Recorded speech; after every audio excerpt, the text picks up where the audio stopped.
முன்னோர்களுக்கு இறந்துட்டாங்கன்னா எத்தனை பிண்டம் கொடுப்பீங்க? என்னங்கய்யா? 3 பிண்டம். நீங்கள் எதை சொல்லுங்கம்மா? அம்மா நீங்கள்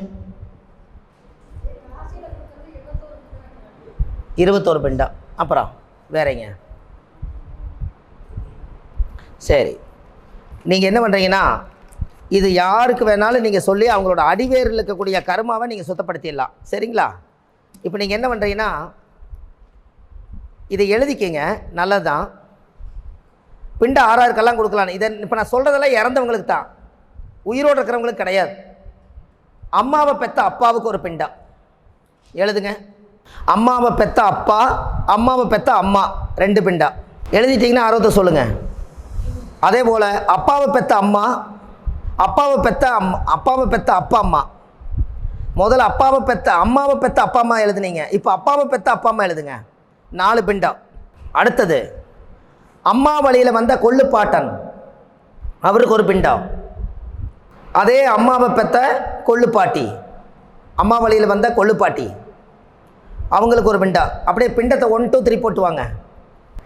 அடுத்தது அப்பா வழியில் வந்த கொள்ளுப்பாட்டன், அம்மா வழியில் வந்த கொள்ளுப்பாட்டி. ஐயா எழுதிட்டீங்களா? அம்மா வழியில் அப்பா வழியில் வந்த கொள்ளு பாட்டம் பாட்டி அப்பா அம்மா எழுதிட்டீங்க. தாய் மாமன் இறந்து போன ஒரு பிண்டம். நம்மளுடைய அம்மா, அம்மாவோட கூட பிறந்த தாய் மாமனோட மனைவி இறந்துட்டா அதுக்கு ஒரு பிண்டம். இல்லை, தாய் மாமனுங்கிறதுக்கு ஒரு பிண்டம். அப்படியே அது 5 கூட இருப்பாங்க, 5 சேர்த்த முடியாது. எல்லாரும் ரத்த சம்மத உறவு தான், ஒரு பிண்டம். தாய் மாமனுடைய மனைவி நம்ம போய் கல்யாணம் பண்ணிட்டு வந்திருப்போம், அவங்க திடீர்னு அகாலமாக துர்மரணம் ஆகியிருப்பாங்க, அவங்களுக்கு ஒரு பிண்டம். அப்பா கூட பிறந்த சித்தப்பாவுக்கு ஒரு பிண்டம். அதே அப்பா கூட பிறந்த பெரியப்பாவுக்கு ஒரு பிண்டம். அதே அப்பா கூட பிறந்த பெரியம்மாவுக்கு ஒரு பிண்டம். அதே அப்பா கூட பிறந்த சித்திக்கு ஒரு பிண்டம். அது அப்பாவுக்கு எழுதிக்கிறீங்க. இப்போ அம்மா கூட பிறந்த பெரியம்மாவுக்கு ஒரு பிண்டம், அம்மா கூட பிறந்த பெரியப்பாவுக்கு ஒரு பிண்டம், அம்மா கூட பிறந்த சின்னம்மாவுக்கு ஒரு பிண்டம், அதே அம்மா கூட பிறந்த சித்தப்பாவுக்கு ஒரு பிண்டம்.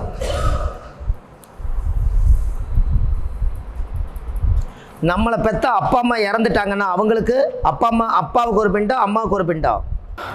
நம்ம கூட பிறந்த பெரியண்ணனுக்கு ஒரு பிண்டம்,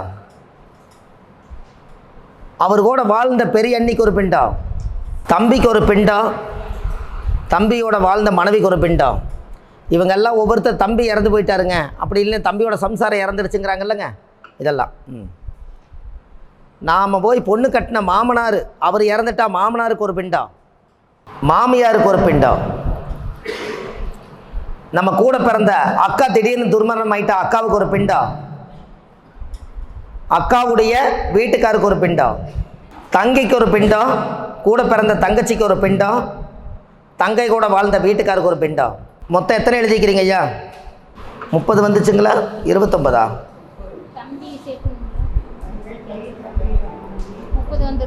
30.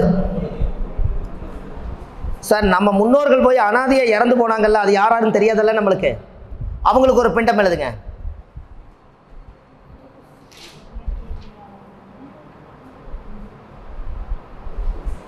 முன்னோர்கள் நம்மளோட தாத்தா பாட்டி, அவருக்கு மேலே மூலாதிகள் எங்கேயோ போய் வியாபாரத்துக்கு போன பக்கம் அனாதையாக இறந்துருப்பாங்க, அதுக்கு ஒரு பிண்டம். தர்ம பிண்டம்னு ஒன்று இருக்குது, தர்ம பிண்டம்னு சொல்லுங்கள். தர்ம பிண்டம்னு என்னன்னு தெரியுமா உங்களுக்கு?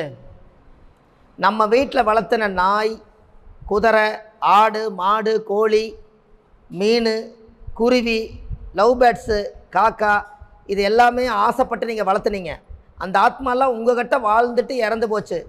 அவங்களுக்கு நம்ம கூட நட்பாக வாழ்ந்து யாருன்னே தெரியாதவங்க நட்பு உருவாக்கி வச்சவங்க, மரம் செடி கொடி எல்லாத்தையும் போய் அழித்தது, இது எல்லாத்துக்கும் சேர்த்து மொத்தமாக தர்ம பிண்டம்னு ஒன்று போடுங்க. எத்தனை வருதுங்க ஐயா? Very good. 32 பிண்டம் வருதுங்களா? நீங்கள் எவ்வளோ சொன்னீங்க? 21 வரைக்கும் சொல்லியிருக்கிறீங்க. 32 பிண்டம். சரி, இதில் ஒரு ரகசியம் இருக்குது. இத்தனை பேர்த்துக்கும் நீங்கள் பிண்டம் கொடுத்தா உங்களுடைய மூதாதிகள் அத்தனை பேர்த்துக்கு நீங்கள் வாழ்க்கையில் ஒரு நாள் அதுக்கு சம்மந்தப்பட்டவங்க போய் இவ்வளவு பேர்த்துக்கு நீங்கள் ஒரு பிண்டம் கொடுத்தீங்கன்னா இத்தனை பேர் உங்களுடைய ரத்த சம்பந்த உறவில் தானே வர்றாங்க. இத்தனை பேர்த்துக்கும் 32 பிண்டம். சரி ஐயா, இந்த 32 பிண்டத்தை இது எங்கே கொடுக்குறாங்க அப்படின்னா கயாவில் தான் இதை கொடுக்குறாங்க, வேற எங்கேயும் கொடுக்கல. சரி, இங்கே அந்த பிண்டத்தை பிணைஞ்சு எந்த இலையில வைப்பாங்க ஐயா? பிண்டத்தை பிணைஞ்சு எங்கே வைப்பாங்க, எந்த இலையில வைப்பாங்க? வாழை இலையில. ஆனால் முறையாக பார்த்தா தேக்கு இலையில் தான் வைக்கணும். அது ஏங்க தேக்கலை? இத்தனை பேர்த்தி நீங்கள் தேக்கி வச்சது தேக்கலை, புரிஞ்சுங்களா? தேக்கி வச்சது தேக்கலை. சரி, பிண்டம் எதில் கொடுப்பாங்க? மாவு, பச்சரிசி மாவில் கொடுப்பாங்க. கயாவில் எதில் கொடுக்குறாங்க தெரியுங்களா? கோதுமை மாவில் தான் கொடுக்குறாங்க. சூரியனுடைய கர்ம வழியாக இருந்தால் சூரியனுடைய தானியம் என்ன? அப்போ நீங்கள் எப்படி இது சொல்கிறது? கோதுமையை உருண்டை பண்ணி அதில் எள்ளு பிணைஞ்சு 32 பிண்டம் கொடுக்குறாங்க. இந்த 32 பிண்டத்தையும் கொடுத்து இத்தனை வேர்த்தியும் சேர்த்து எல்லாத்துக்கும் ஒரு பிண்டம் கொடுத்து அது மேலே மஞ்சள் வச்சு அதுக்கு பொட்டு சந்தனமெல்லாம் வச்சு அவங்களுக்கு வாழைப்பழம் வச்சு தர்பை வச்சு முறையாக தீபாரதனை காமிச்சு 32 பிண்டத்து மேலே கையை வச்சு சக்கரமாக வச்சு பூஜை பண்ணி, ஆண்டவனே இது யார் செய்த பாவனை எனக்கு தெரியாது, என் முன்னோர்களெல்லாம் இப்படி இறந்து போயிருக்காங்க, இந்த ஆத்மாவெல்லாம் என்னுடைய குடும்பத்துக்குள்ளே சாந்தியாகட்டுன்னு நான் செய்கிறேன், இனிமேலாவது என்னுடைய வம்சாவளிகளுக்கு இதை தொடரக்கூடாதுன்னு சொல்லி இதுக்கு ஒரு பூஜை பண்ணுறாங்க. இது நீங்கள் யாருக்கு வந்தாலும் இப்படி சொல்லலாம் கயாவில், புரியுதுங்களா ஐயா?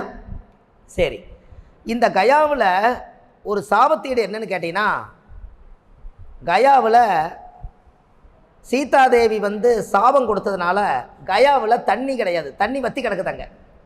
அங்கே கயாவில் தண்ணியே கிடையாது. அப்போ இந்த கரைக்கிறதுக்கு எங்கே போகணும்? போக முடியாது இல்லைங்களா? அங்கே என்ன பண்ணுறாங்கன்னா, கயாவில் இருக்கிறது விஷ்ணு தான், கயாவில் இருக்கிறது விஷ்ணு.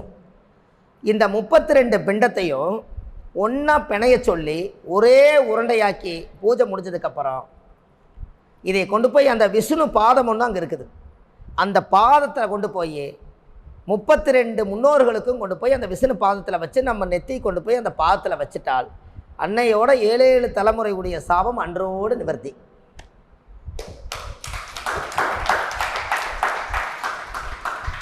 அதில் அங்கேயே நான் ஜோசியத்தில் ஒரு பரிகாரம் எடுத்தேன்.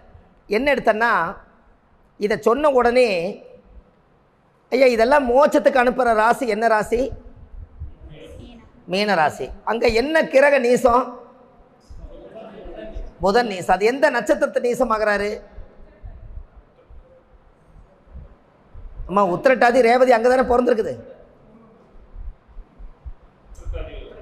ஐயா, உத்திரட்டாதி ரேவதி அங்கே தானே இருக்குது.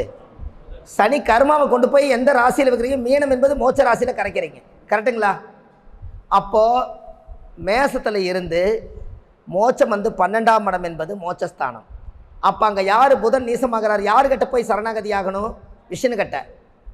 அந்த அந்த மீனம் உறுப்பில் என்ன இடங்கய்யா? பாதம். அதனால் விஷ்ணுவுடைய பாதத்தில் கொண்டு போய் இந்த முன்னோர்களுக்கு கொண்டு போய் பிண்டம் கொடுக்குறீங்க, அதுதான் கயா. எப்படி?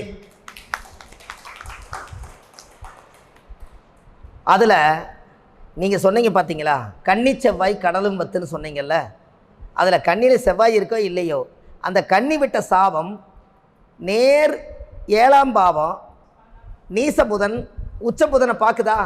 அங்கே அஸ்த நட்சத்திரம் சந்திரன் இருக்குதா? அங்கே பார்க்குற பார்வையில் அந்த மோட்சத்தில் அந்த கன்னி செவ்வாய் கடலும் வத்துங்கிறது அங்கே கடல் வத்தி இருக்குது, பார்த்துங்க. அப்போது அந்த மகாவிஷ்ணுவுடைய பாதத்தில் கொண்டு போய் அத்தனை பிண்டத்தை ஒன்றாக்கி ஒரே உருண்டையாக வச்சா அங்கே அதோடு அந்த கர்மம் முடிஞ்சுது. இது நம்ம அனாதிபாடியெல்லாம் நாங்கள் எடுத்து அடக்கம் பண்ணுறதுனால அந்த 32 பிண்டத்தை நான் போன வாரம் கொடுத்துட்டு வந்தேன். அப்போ இன்றைக்கி அந்த அனுபவம் நம்மளுக்கு கிடச்சிருச்சு. என்ன அது? சூரியன்னா கோதுமை, சூரியன் என்ற நட்சத்திரம் அப்பா வழி கர்மா, சூரியன்னா கோதுமை மாவில் தான் உருண்டை பிடி சொல்கிறாங்க. பரவாயில்லையே, இது கரெக்டான வழியாக இருக்குது. தேக்கு இலை நம்மளை பூரா தேக்கி வச்சு இத்தனை கருமாவையும் தேக்கலையில் வச்சு பிணைய சொல்கிறாங்க. இது எல்லாம் அங்கே பரிகாரமாக பார்த்தேன். இன்றைக்கி இது சொல்கிறதுக்கு உங்களுக்கு சௌகரியமாக இருக்கா இல்லையா? சரி, நீங்கள் ஏதாவது ஒரு கோயிலுக்கு இனிமேல் போனீங்கன்னா, நான் ஒரு விஷயத்தை கண்டுபிடிச்சி எல்லாத்துக்கும் சொல்லிட்டு வரேன். இத்தனையும் ஒரு திதி கொடுக்கும்போது, ஒரு கோயிலுக்கு போகும்போது, ஒரு சாமி கும்பிடும்போது நான் ஒரு விருத்தம் சொல்லுவேன். நான் சொல்கிறேன், அப்புறம் நீங்கள் எழுதுங்க. முற்பிறவியில் செய்த பாவங்கள் எழுதாதீங்க. உடனே நோட்டு பேனாவை எடுத்தீங்க. நான் பார்த்தேன். முற்பிறவியில் செய்த பாவங்கள் எப்பிறவிக்கும் தொடராமல் இருக்க இப்பிறவியிலேயே என் தந்தை வழியில் வந்த கர்ம வினைகளும் தாய் வழியில் வந்த கர்ம வினைகளும் நான் இந்த பூமிக்கு தாயுடைய கருவறையிலிருந்து பிறக்கும்போது கொண்டு வந்த கர்ம வினைகளும் இன்றோடு நிவர்த்தியாகட்டுன்னு ஒரு தீபம் போடுவேன். எப்படி?